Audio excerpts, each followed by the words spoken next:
चंडीगढ़ से दिल्ली एक बस जा रही थी। जब बस अपने डिपो से चल पड़ी तो ठीक सामने सीट पर बैठे एक बुजुर्ग जो बहुत अच्छे कपड़े पहने हुए थे वह अचानक खड़े हो गए और बाकी मुसाफिरों का ध्यान अपनी ओर आकर्षित करते हुए बोले, मेरे भाइयों और बहनों, मैं कोई भिखारी नहीं हूँ। ऊपर वाले ने मुझे अपनी नेक आमदों से नवाजा है, मगर मेरी पत्नी एक लंबी बीमारी से भगवान को प्यारी हो गई। दुर्भाग्य से कुछ दिन पहले मेरी फैक्ट्री में भीषण आग लग गई। मैं इंपोर्ट एक्सपोर्ट का कारोबार करता हूँ। मेरा सभी माल जलकर खाक हो गया। फिर कुछ मुद्दत गुजरी तो मुझे दिल का दौरा पड़ गया। रिश्तेदारों ने जब यह महसूस किया कि इसके बुरे दिन आने वाले हैं तो उन्होंने भी मुझसे किनारा कर लिया। डॉक्टरों ने मेरे बचने की उम्मीद कम ही कर दी। मेरी ये जवान बेटी है, मेरे मरने के बाद इसको कोई देखने वाला नहीं रहेगा। पास में बैठी हुई एक लड़की की ओर इशारा करते हुए बोला, यह मेरी जवान बेटी है, मेरे मरने के बाद इसको कोई संभालने वाला नहीं होगा। कोई इसकी इज्जत व आबरू को तार तार न कर दे, यही गम मुझे सता रहा है। पास ही बैठी हुई उसकी लड़की उठी और उसको सहारा देकर बिठा दिया। कुछ देर बाद बस की पिछली सीट से एक आदमी खड़ा हुआ और कहने लगा, मेरे 2 बेटे हैं, एक डॉक्टर है, उसका विवाह हो चुका है, और दूसरा ये जो बगल में बैठा हुआ है वह इंजीनियर है। इसके लिए मुझे दुल्हन की तलाश है।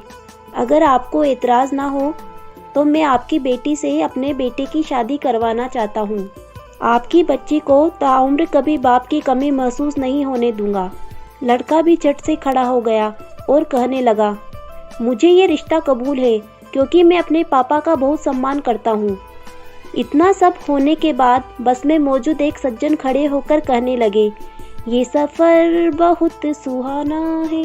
इस सफ़र में विवाह जैसा शुभ कार्य हो जाए तो इससे अच्छी बात और क्या हो सकती है। अगर लोगों को एतराज़ ना हो तो मैं इन दोनों का विवाह करा दूं। वाह क्या बात है हुजूर, इससे अच्छी बात और क्या हो सकती है। और उस सज्जन ने चलती बस में ही दोनों का विवाह करा दिया। बीच में से एक और साहब खड़े होकर कहने लगे, मैं छुट्टी पर अपने घर जा रहा हूँ, अपने घर वालों के लिए लड्डू लेकर। मगर इस शुभ अवसर को देखकर समझता हूँ कि लड्डू से यही सबका मुंह मीठा करा दिया जाए। दुल्हन के बाप ने ड्राइवर साहब से कहा, 15 मिनट किसी जगह पर बस को रोक देना ताकि सब मिलकर मुंह मीठा कर ले। ड्राइवर ने कहा, ठीक है बाबा जी। शाम का समय था, कुछ देर बाद अंधेरा होने वाला था। ड्राइवर ने बस रोकी। बूढ़े ने सबका मुंह मीठा कराया। लड्डू खाते ही कुछ देर बाद सब मुसाफिर सो गए।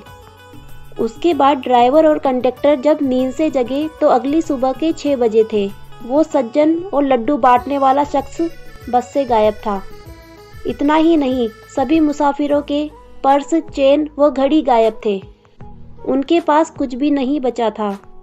और इस तरह सिर्फ 6 लोगों का ग्रुप पूरी बस को लूटकर भाग चुका था। इसलिए कभी बिन बुलाए बाराती ना बने, नहीं तो गए काम से।